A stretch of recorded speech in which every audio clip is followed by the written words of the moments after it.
RT coaching classes में आपका स्वागत है। आज हम परमाणु संरचना के बारे में स्टडी करेंगे। जो आपसे प्रोजेक्ट प्रिपरेशन करो उसके लिए आपके महत्वपूर्ण है, तो आप देख लीजिएगा। ये है आपका एनसीईआरटी का एक दो यानी कि चैप्टर 2 यहाँ पे है परमाणु संरचना। तो विभिन्न तत्वों के रासायनिक व्यवहार में प्रचुर विविधता उनके परमाणुओं की आंतरिक संरचना में निहित विविधता से पथरेखित होती है। अब आपको इसमें बहुत सारे टॉपिक दे रखे हैं, जिसमें से हम शुरुआत यहीं से करते हैं कि भारतीय एवं यूनानी दार्शनिकों द्वारा बहुत पहले ही 400 ईसा पूर्व परमाणुओं के अस्तित्व को प्रस्तावित किया गया था। उनका विचार था कि परमाणु द्रव्य के मूल संरचनात्मक भार होते हैं। इनके अनुसार पदार्थ के लगातार विभाजन से अंततः परमाणु प्राप्त होते हैं, जिसे और विभाजित नहीं किया जा सकता। ठीक है, तो अब यहाँ से कहना कि परमाणु शब्द ग्रीक भाषा से उत्पन्न हुआ, जिसमें एटम का अर्थ न काटे जाने वाला या अविभाज्य होता है। आपको इतना करना है, यहाँ से चालू करना है। ठीक है, गया था और यहाँ से डायरेक्टली इसको सेट करना है।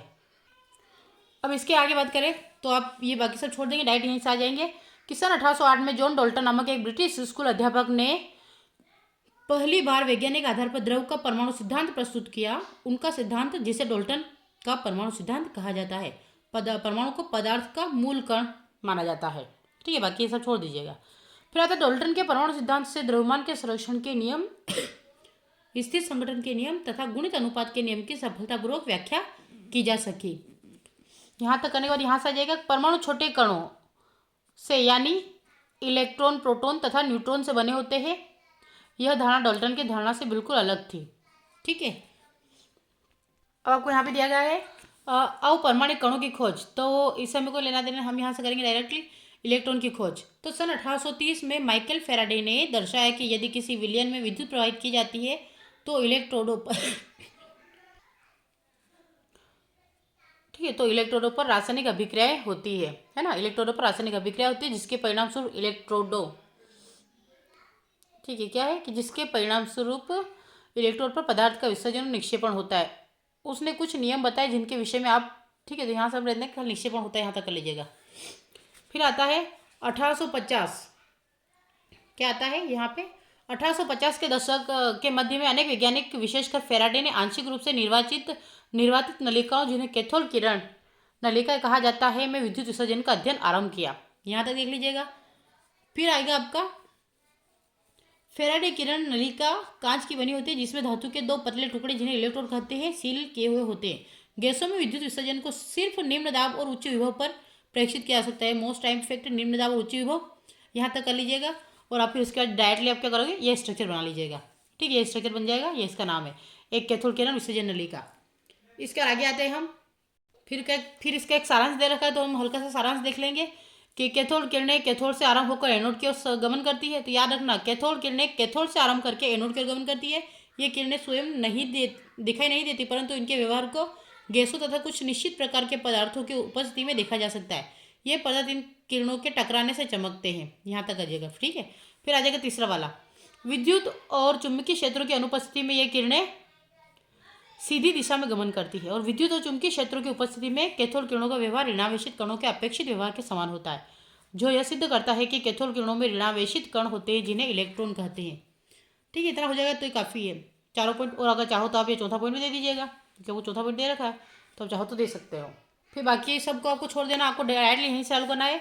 इलेक्ट्रॉन पर आवेश, तो आर एम मिलिकर ने इलेक्ट्रॉन पर आवेश के निर्धारण के लिए एक विधि तैयार की, जो तेल बूंद प्रयोग 1906 से 14 कहलाता है ना। इसमें उन्होंने पाया कि इलेक्ट्रॉन पर आवेश कितना होता है, ये यहाँ से लेके आप यहाँ तक ये पूरा कर लीजिएगा। ठीक है, थोड़ी समय की कमी है तो हम थोड़ा शॉर्ट में चलेंगे। फिर इसके डायरेक्टली करेंगे आप प्रोटॉन तथा न्यूट्रॉन की खोज। तो परिवर्तित कैथोड किरण नलिका में किए गए विद्युत विसर्जन से धनावेशित कणों की खोज हुई, जिन्हें कैथनाल किरणें भी कहा जाता है। इन धनावेशित कणों के अभिलक्षण निम्नलिखित है। अब यहाँ पे लक्षण की बात करें तो कैथोड किरणों के विपरीत धनावेशित कण का द्रव्यमान कैथोड किरण नलिका में उपस्थित गैस के प्रकृति पर निर्भर करता है। ये साधारण धनावेशित गैसीय आयन होते हैं। फिर कणों के आवेश और द्रव्यमान का अनुपात उस गैस पर निर्भर करता है जिससे ये उत्पन्न होती है। और फिर तीसरा आता है, कुछ धनावेशित कण विद्युत आवेश की मूल इकाई के गुणक होते हैं। और चुंबकीय तथा विद्युत क्षेत्रों में इन कणों का व्यवहार इलेक्ट्रॉन अथवा कैथोड किरण द्वारा प्रेक्षित व्यवहार के विपरीत है। फिर आता है सबसे छोटा और हल्का धन आयन हाइड्रोजन से प्राप्त हुआ था, इसे प्रोटॉन कहते हैं। इस धनावेशित कण का पृथक्करण और इसके लक्षण की पुष्टि सन 1919 में हुई थी।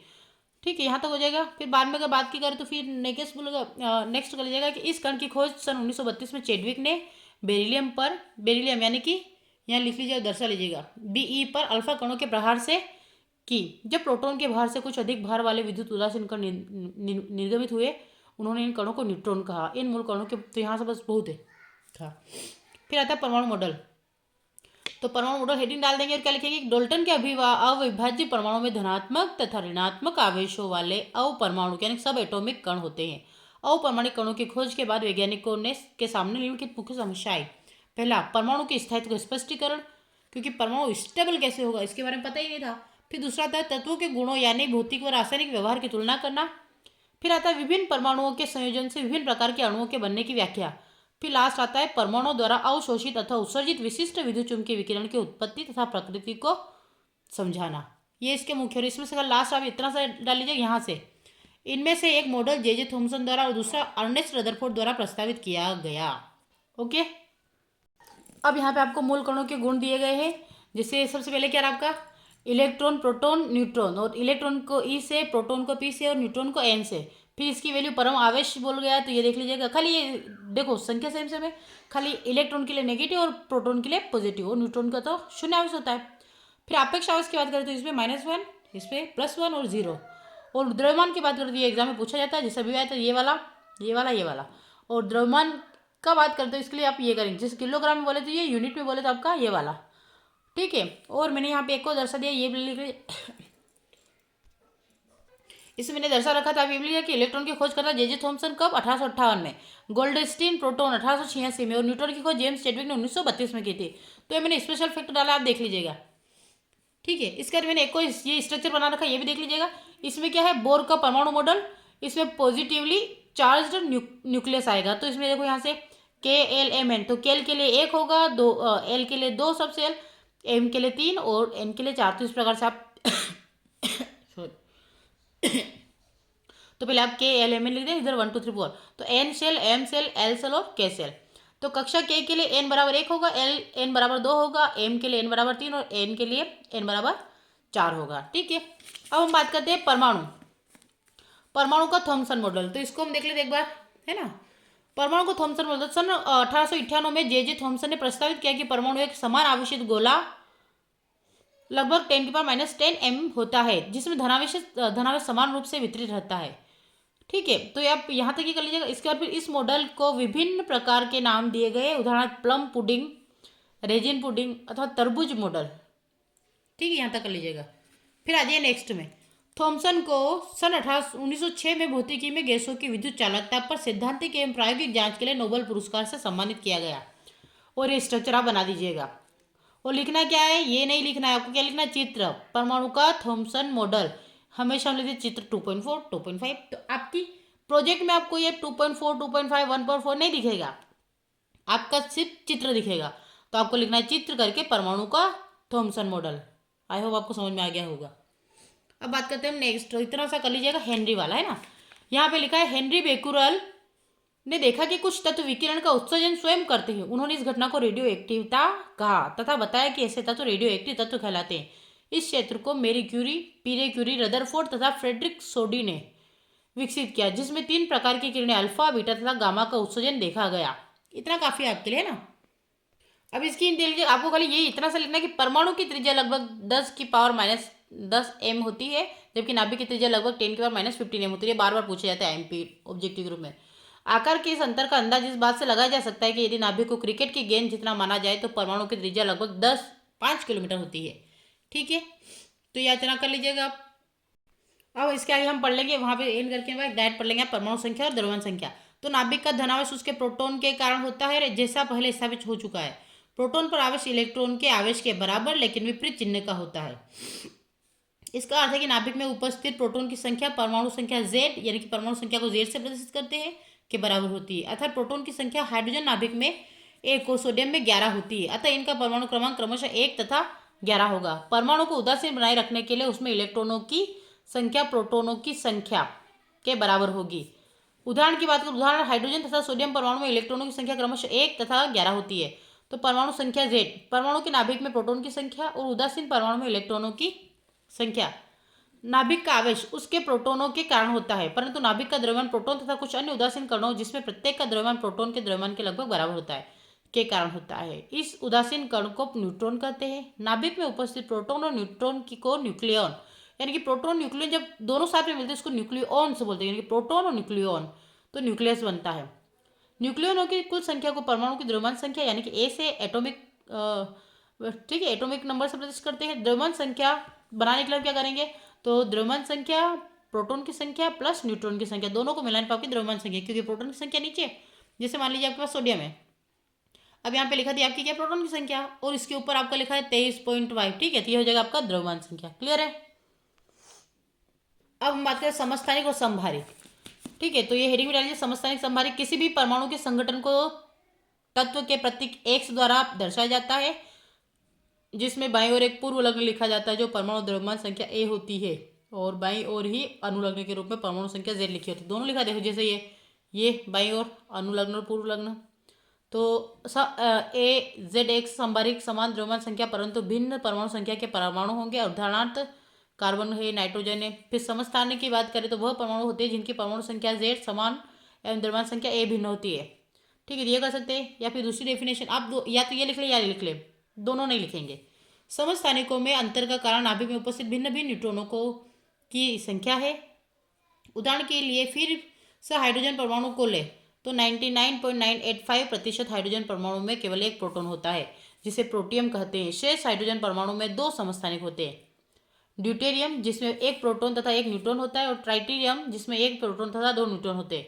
ट्राइटेरियम पृथ्वी में लेश मात्र पाया जाता है। समस्थानिकों के कुछ अन्य उदाहरण भी है, जैसे कार्बन जिसमें 6 प्रोटॉन के अलावा 6, 7 तथा 8 न्यूट्रॉन, है ना, 6 कार्बन होते हैं। और क्लोरीन परमाणु जिसमें 17 प्रोटॉन के अलावा 18 तथा 20 न्यूट्रॉन क्लोरीन होते हैं। समस्थानिकों के विषय में अंतिम महत्वपूर्ण बात यह है कि परमाणुओं के रासायनिक गुण इलेक्ट्रॉनों की संख्या द्वारा नियंत्रित होते हैं, जो नाभिक में प्रोटॉन की संख्या द्वारा निर्धारित होते हैं, ठीक है।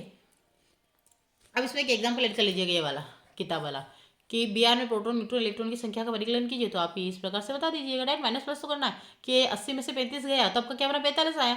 मतलब इसमें अगर 45, तो 45 क्या है आपका, न्यूट्रॉन की संख्या है, क्योंकि जब भी ऊपर वाले में से नीचे वाला प्रोटॉन को माइनस करते हैं तो अगर जो संख्या थी वो आपका न्यूट्रॉन होगा, और proton plus electron same same होते हैं, यानी 35 है तो वो भी 35 ही होगा। आई होप आपको समझ में आ गया होगा। उसके बाद इसमें ऐड कर लीजिएगा प्रकाश विद्युत प्रभाव।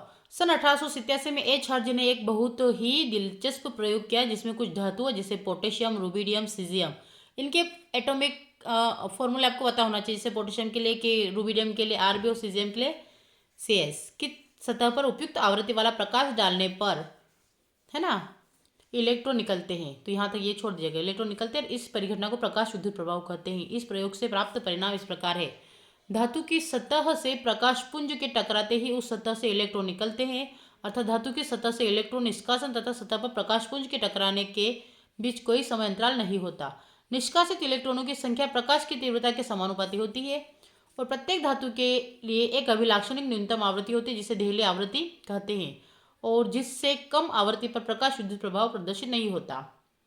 V greater than V less than V आवृत्ति पर निष्कासित इलेक्ट्रॉनों की कुछ गतिज ऊर्जा होती है। गतिज ऊर्जा उपयुक्त प्रकाश की आवृत्ति के बढ़ने के साथ बढ़ती है। इतना कर लीजिएगा, काफ़ी होगा।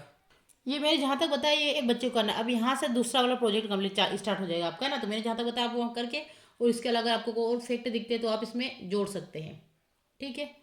अब हम बात करते हैं सेकेंड वाले की। तो सेकेंड टॉपिक आपका स्टार्ट होता है कक्ष और क्वांटम संख्या। किसी परमाणु में कई कक्षक संभव होते हैं। गुणात्मक रूप में इन कक्षकों में अनेक उनके आकार, आकृति और अभिविन्यास के आधार पर अंतर किया जा सकता है। छोटे आकार के कक्षक का अर्थ यह है कि नाभिक के पास इलेक्ट्रॉन के पाए जाने की प्रायिकता अधिक है। इसी प्रकार आकृति और अभिविन्यास से बताते हैं कि इलेक्ट्रॉन पाए जाने की प्रायिकता किसी दूसरी दिशा की अपेक्षा एक दिशा में अधिक है। तो इतना कर लीजिएगा, काफ़ी है। अब हम बात करते हैं प्रत्येक कक्षक को 3 क्वांटम संख्या NLM1 द्वारा दर्शाया जाता है। तो मुख्य क्वांटम संख्या की बात करें तो इसे n से प्रदर्शित करेंगे। एक धनात्मक पूर्णांक होती है, इसका मान 1, 2, 3 आदि हो सकता है। मुख्य क्वांटम संख्या से कक्षक के आकार और काफ़ी हद तक इसकी ऊर्जा के बारे में पता चलता है। हाइड्रोजन और उस जैसे निकायों जैसे हीलियम प्लस Li2 प्लस के लिए यह अकेले ही कक्षक के आकार तथा ऊर्जा को निर्धारित करता है। मुख्य क्वांटम संख्या से कोश का भी पता चलता है। एन का मान बढ़ने के साथ अनुमत कक्षकों की संख्या भी बढ़ती है। जैसे n2 द्वारा दिया जाता है तो n के निश्चित दिए गए मान के लिए सभी कक्षक परमाणुओं का एक कोश बनाते हैं। तो ये चाहे तो आप एक गाइड से इसका रेफरेंस ले सकते हैं थोड़ा बहुत शॉर्ट करने के लिए। एन की अगर वैल्यू 1 है तो आपका के होगा, अगर 2 है तो एल होगा, 3 है तो एम होगा और 4 है तो एन होगा। इसी प्रकार से बढ़ता जाएगा। ठीक है, क्योंकि K L M N O P जो भी है तो मुख्य क्वांटम संख्या भी बढ़ने के साथ कक्षा का आकार बढ़ता है। यानी कि कक्षा बढ़ी, मुख्य क्वांटम संख्या बनी तो कक्षा तो बढ़ेगा ही सही। ठीक है, फिर आता है सेकेंड आपका द्विगंशी क्वांटम संख्या। तो एल को कक्षक द्वारा क्वांटम संख्या करते हैं तो ये भी आप देख लीजिएगा। तो यहाँ से लेकर यहाँ तक निपटा ही लेना ही आपको और एग्जाम्पल दे दीजिएगा। ये तो जैसे मैंने आपको शॉर्ट में लिखा है आप वही लिख लीजिएगा। ठीक है, या गाइड का रेफरेंस ले लीजिएगा। फिर नेक्स्ट आता है चुंबकीय क्वांटम संख्या। एम समन्वय अक्ष के संगत कक्षों के त्रिविम अभिविन्यास के बारे में जानकारी देती है। ये स्पेशली पूछते हैं तो किसके बारे में, चुंबकीय क्वांटम संख्या किसका, तो अभिविन्यास के बारे में जानकारी देती है। तो M1 N1 L1, ठीक है, तो यहाँ से स्टार्ट करके आपको पूरा यहाँ तक कंप्लीट करना है। ठीक है, नेक्स्ट की बात करते हैं आपकी यहाँ से। जैसे आपको एग्जाम देगा उपकोष संकेत, तो जैसे n की वैल्यू अगर 1 है और l की वैल्यू 0 है तो 1s होगा। अगर n की वैल्यू 2 और l की वैल्यू 0 तो 2s होगा। अगर n की वैल्यू 2 और l की वैल्यू 1 यानी कि p किसका होता, तो अब यहाँ बोलेंगे 2 की वैल्यू 1 तो 2p, फिर 3s 3p। ठीक है, इस प्रकार से आप पूरी टेबल बना लीजिएगा। अब आता है हमारा नेक्स्ट, ये बाकी किसी परमाणु प्रत्येक कक्षक n और m1 मानों के समुच्चय द्वारा परिभाषित किया जाता है। अतः क्वांटम संख्याओं n2 l1 m0 द्वारा वर्णित कक्षक ऐसा कक्षक होगा जो दूसरे उपकोष के p उपकोष में होता है। यहाँ दी जा रही तालिका में उपकोषों से संबंधित कक्षकों को है तो यहाँ पे देख लीजिए। अब यहाँ पे क्या दिया गया है, तो यहाँ पे पूरी एल का मान अगर 0 तो इसकी देखो ए से L1P है, फिर 2D है, F3 है, GH ऐसे है, तो ये सब इनकी वैल्यू होती है। अब अगर इसके लिए तो इसमें एक कक्षक होता है, P के लिए 3 कक्षक होते हैं, D के लिए 5 कक्षक होते हैं, F के लिए 7, इसके लिए 9 और ये 11। यानी कि विषम संख्या को क्रम तो 1 3 5 7 9 ये विषम संख्या को क्रम चलता रहेगा। तो आप अभी तक आपने नहीं पढ़ा है, अगर किताब पढ़ा तो ये तो प्रॉफिट होगा आपको कि ये वाली सारी चीज़ें आपको पता चल गई। वरना मोस्टली आपको हर यही बताते हैं कि F तक होता है, 7 कक्षक होते हैं, इसमें ये इतने एल का मान इतना होता है, तो इसमें इस टाइप से बस होता रहता है और कुछ नहीं है। फिर आता है इलेक्ट्रॉन प्रचक्रण, और इसीलिए हमेशा बोलते हैं आप बुक पढ़े, बुक से क्या है आपको बहुत कुछ मिलेगा। ठीक है, बुक आपको बहुत कुछ सिखाती है। फिर आता है इलेक्ट्रॉन प्रचक्रण। एस किसी परमाणु कक्षक के चिन्हित तीनों क्वांटम संख्याओं को उसके ऊर्जा, आकार और अभिविन्यास को परिभाषित करने में प्रयुक्त किया जा सकता है। लेकिन बहु इलेक्ट्रॉन परमाणु में देखे गए इलेक्ट्रॉन रेखा स्पेक्ट्रा की व्याख्या करने में क्वांटम संख्याएं पर्याप्त नहीं है। फिर आता है सन 1925 में जॉर्ज उहरलेन बेक और सैमुअल गाउट स्मिथ ने एक चौथी क्वांटम संख्या की उपस्थिति प्रतिपादित की। ठीक है, तो उससे चौथी क्वांटम संख्या की उपस्थिति प्रदर्शित की, तो इस इलेक्ट्रॉन प्रचक्रण क्वांटम संख्या MS कहलाती है। ठीक है, ये हो जाएगा। इसके बाद आपको एक स्ट्रक्चर बना जो मैं बता रही हूँ, ये वाला मैंने बना रखा आपको, ये वाला स्ट्रक्चर बना लीजिएगा आप, है ना। ये वाला ये एन का है, ये एस का, देखो ये इधर से इधर जा रहा है और ये इधर से अपोजिट इलेक्ट्रॉनों के अपने अक्ष पर दक्षिणावर्त तथा वामावर्त चक्रण। क्लियर है, तो यहाँ तक कर लीजिएगा। इसके बाद आपका ये आ जाएगा यहाँ से कि MS का मान +½ तथा -½ हो सकता है, जिन्हें इलेक्ट्रॉन की 2 प्रचक्रण अवस्थाएं भी कहते हैं। आमतौर पर वो तीरों यानी कि ऊपर तीरों नीचे तीर के द्वारा दर्शाया जा सकता है। क्लियर है। फिर आता है अगर संक्षेप में क्वांटम संख्या की बात करें तो सबसे पहले यहाँ से डायरेक्ट लिख देना, क्वांटम संख्या निम्नलिखित प्रकार की है। तो n से कोश का बोर होता है, यह कक्षक का आकार और काफी हद तक ऊर्जा निर्धारित करती है। फिर nth कोश में n उपकोश होते हैं, l कक्षक की आकृति बताता है। प्रत्येक प्रकार के उपकोश में 2l+1 कक्षक होते हैं, अर्थात प्रत्येक उपकोश में एक s कक्षक, 3 p कक्षक और 5 d कक्षक हो सकते हैं। फिर आता है M1 कक्षक, M1 अभिविन्यास के लिए, तो इसको तो आप पूरा कर लेना है। और फिर आता है आपका इलेक्ट्रॉन के प्रचक्रण के अभिविन्यास MS बताता है, तो यहाँ तक हो जाएगा आपका। अब आपको एक क्वेश्चन दिया गया है, ये क्वेश्चन देख लीजिए, आपके एनसीईआरटी बुक में दिया है। SPDF संकेतन का प्रयोग करके निम्नलिखित क्वांटम संख्या के वाले कक्षक के बारे में लिखिए। और अगर इसके बारे में जानना है तो मैंने डीपली इसका एक स्ट्रक्चर लेक्चर डाल रखा है, तो आप उसको देख लीजिएगा, इसी के नाम से डाल रखा है, शॉर्ट में है। तो n की वैल्यू अगर 2 है और l की वैल्यू 1 है तो आपका क्या हो जाएगा, n 2 और ये तो 2p। अगर इधर देखो n की वैल्यू 4 है तो आपने क्या लिखा 4 और l की वैल्यू 0 तो 4s। n की वैल्यू 5 तो n की वैल्यू 5 और 3 मतलब f आता है, तो इस टाइप से आप लिख लीजिएगा। ठीक है, अब बात करते हैं हम नेक्स्ट इसी के अंदर। अब यहाँ पे हम कक्षकों की ऊर्जाओं के बारे में बात करेंगे। तो हाइड्रोजन परमाणु में इलेक्ट्रॉन की ऊर्जा केवल मुख्य क्वांटम संख्या द्वारा निर्धारित होती है, अतः हाइड्रोजन परमाणु में कक्षों की ऊर्जा निम्नलिखित क्रम बढ़ती है, जैसे 1s से इससे ज़्यादा 2s होगा, और 2s और 2p दोनों बराबर, फिर 3s 3p 3d और 3 तीनों बराबर, फिर 4s 4p, तो ये सब बराबर होंगे। इस टाइप से आपको करना, आगे भी बढ़ते जाएंगे, यानी कि एक क्रम देखो, 1 का तो 1, इससे ज़्यादा 2s है तो 2s 2p ऐसे, फिर 3s 3p 3d, 4s 4p 4d 4a, इस प्रकार से यहाँ तक कर लीजिएगा। फिर नेक्स्ट टॉपिक आएगा परमाणु में कक्षकों का भरा जाना। तो विभिन्न परमाणु के कक्षों में इलेक्ट्रॉन आबा नियम के अनुसार भरे जाते हैं। आबा नियम पाउली अपवर्जन सिद्धांत, हुंड के अधिकतम बहुलता नियम और कक्षों के अपेक्षिक ऊर्जा पर आधारित होता है। तो आबा का नियम, तो आबा नियम ये खाली क्रमिक रचना है, और इसको दिया गया था तो क्लेचकोवस्की द्वारा दिया गया था। किसने दिया था? क्लेचकोवस्की ने दिया था। और जर्मन भाषा में आबा शब्द का अर्थ निर्माण होना, कक्षकों का निर्माण होने का अर्थ है कक्षकों का इलेक्ट्रॉनों द्वारा भरा जाना। इस नियम के अनुसार परमाणुओं की तटस्थ अवस्था में कक्षकों को उनकी ऊर्जा के बढ़ते क्रम में भरा जाता है। अब यहाँ पे एक टेबल दे रखी है आपको, n+l नियम के आधार पर बढ़ती ऊर्जा के साथ कक्षों की व्यवस्था। तो ये मैंने n+l का नियम, इससे पहले जो अब्बो को नियम बताया सारे मैंने शॉर्ट लेक्चर में भी डाल रखे हैं, तो आप एक बार मेरा लेक्चर देख लीजिएगा। ये सारा आपको हिसाब से सेट करना है। आई होप आप बुक लेके ही बैठे, ठीक है।